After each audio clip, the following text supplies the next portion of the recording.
네, 이번에는 광주 학생 항일 운동에 대해서 살펴보도록 하겠습니다. 11월이 다가오고 있죠. 곧 있으면 11월인데 여러분들 11월 3일이 무슨 날인지 아나요? 11월 3일이 오늘 배울 내용과 관련 깊은 날입니다. 11월 3일은 국가지정기념일인데요. 쉬지 않기 때문에 여러분들이 잘 모르기도 하지만 오늘 배우고 나서는 그래도 11월 3일을 좀 뜻깊게 보냈으면 좋겠습니다. 어떤 내용인지 한번 살펴보도록 할까요? 자, 광주 학생 항일 운동의 배경부터 살펴보도록 하겠습니다. 동맹휴학 전개. 자, 6.20 만세 운동을 계기로 식민지 교육 철폐, 한국인 본위 교육 시행, 한국인을 위한 교육을 시행해라. 식민지 지배하기 위한 너네 일본을 위한 교육 말고 우리는 한국인들이니까 한국인을 위한 교육을 실시해라 라고 요구합니다. 그리고 학생 자치 허용을 주장하는 그러한 동맹휴학이 전개가 되는데요. 특히 6.10 만세 운동 이후에 많은 학생들이 특히 이런 독립운동 이런 것들이 학생들의 주도로 많이 이제 전환되어지면서 학생들이 여러 가지 요구들을 해 나가면서 또 독립운동도 해 나가기 시작하고요. 독서회 같은 비밀결사 조직들을 만들어요. 그래서 독서회와 같은 비밀결사가 동맹휴학 이런 운동들을 벌이게 되죠. 그러니까 동맹휴학은 이제 학생들로서 표현할 수 있는 그런 독립운동에 또 자신들의 의견 표현의 한 방법이라고 할 수 있습니다. 독서회 그냥 들어보면은 뭐 앞에서도 이제 나왔었지만 독서회 하면 그냥 독서 모임 같아 보이잖아요. 근데 이 당시에 독서회는 이제 1929년 전라남도 광주에서 조직되었던 항일 학생 비밀결사 조직입니다. 1926년에요. 사회주의 사상의 연구와 보급의 목적으로 개성된 성진회라는 단체가 있거든요. 뭐 이런 관련된 요 시대의 책들이 있다 보면은 성진회라는 단체가 나오기도 합니다. 뭐 문제집 중에서 나오는 거 있어요. 그래서 이 성진회라는 단체가 1926년에 이제 만들어지게 되는데 이 성진회를 이어받아서 계승해서 이루어진 단체가 바로 독서회가 되겠고요. 독서회는 중앙본부 밑에 각 학교에 단위 독서회를 조직해서 항일 학생층을 폭넓게 수용하고 같이 활동을 해 나가면서 동맹휴학도 주도하고 나중에 광주 학생 항일 운동을 널리 이제 조직적으로 동원하기도 하는 그런 역할을 하죠.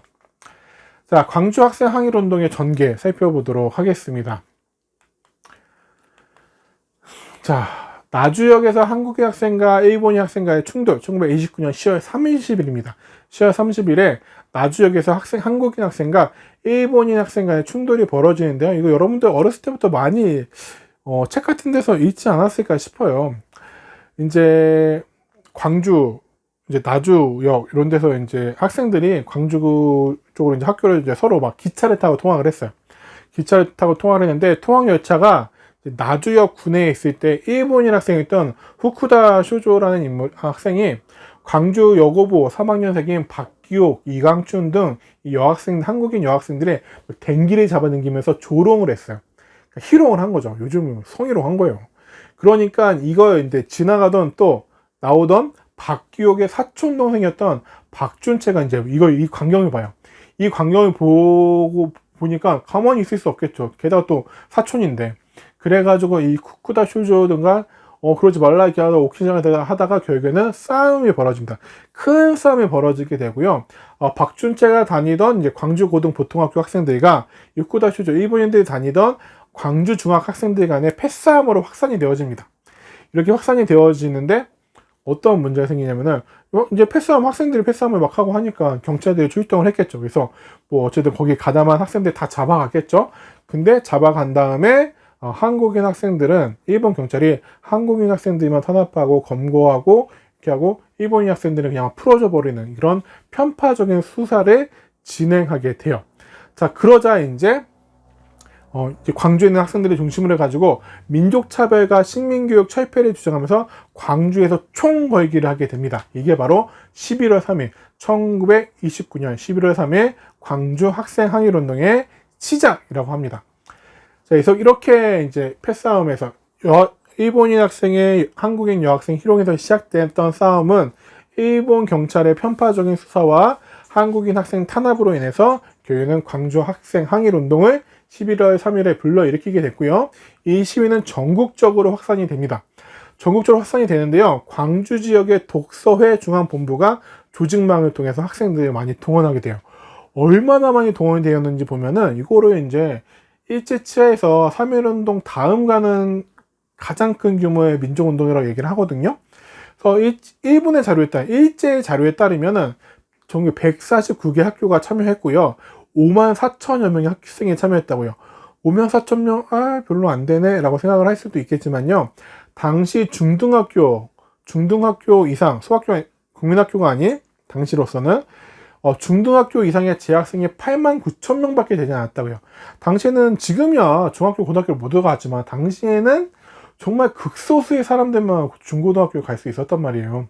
정말 중학교만 나왔어도 정말 엘리트였던 시절입니다. 그래서 당시 중등학교 이상의 학생이 전국적으로 8만 9천 명인데 이 8만 9천 명 가운데 5만 4천 명의 학생이 이 광주 학생 항일 운동에 참여했다는 얘기는 전체 학생의 60% 이상이 참여했다는 얘기입니다. 이 60%라는 퍼센테이지는 그렇죠. 어마어마하게 큰 퍼센트가 되겠죠. 이 과정에서 1,600명이 구속을 당하고요. 580명이 퇴학당하고 2,330여 명이 무기정학당 등의 그러한 처분을 받게 돼요.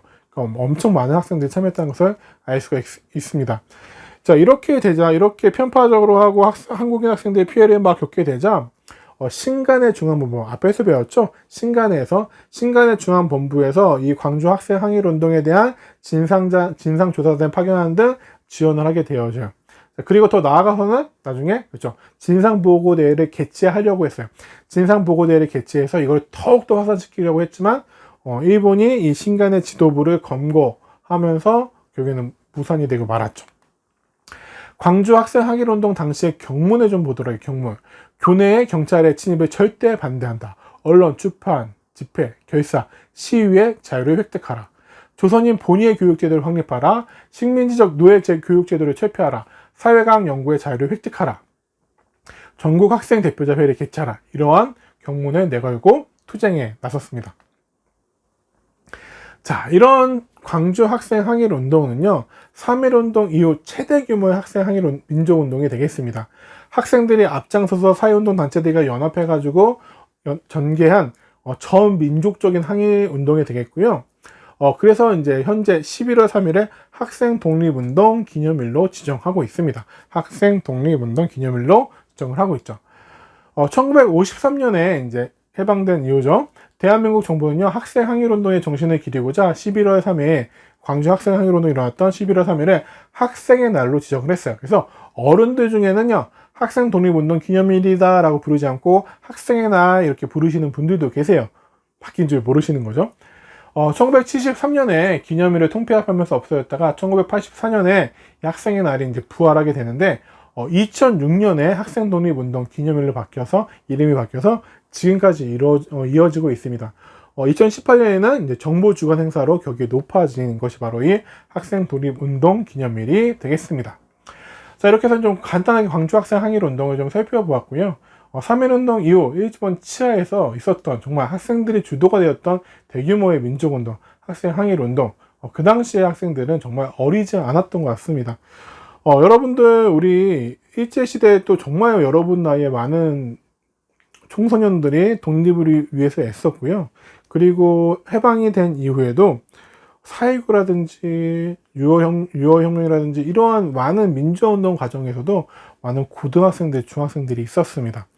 그런 것 같아요. 선생님이 생각하기에 역사를 쭉 공부하면서 대학생들, 어른들이 나섰을 때보다 학생들이 나섰을 때, 학생들이 역사의 전면에 나섰을 때 역사는 바뀌더라고요.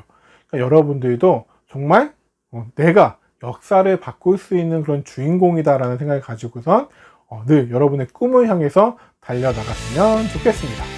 그렇죠? 자, 이번 시간은 여기까지 하도록 하겠습니다.